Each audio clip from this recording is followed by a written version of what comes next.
Jom kita test sebuah lagi jam daripada Maxwell Malaysia, Maxwell Watch Ultra. Itu dia guys. So dekat sini dia ada satu user manual, wireless charger, dan ada jam dia, tali dia.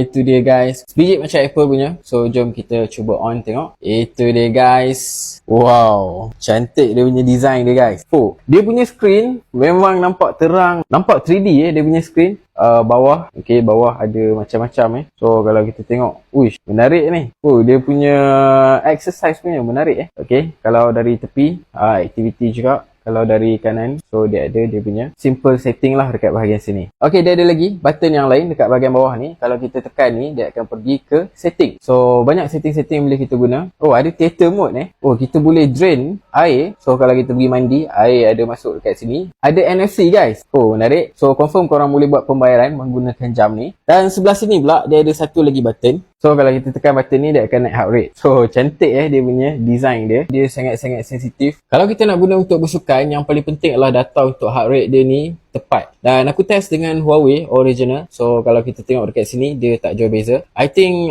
untuk heart rate dia, kita masih lagi boleh rely. So walaupun harga dia murah, tapi kualiti dia ada So menarik guys jam ni. Kalau korang minat, mungkin korang boleh check out dekat web kuning di bawah.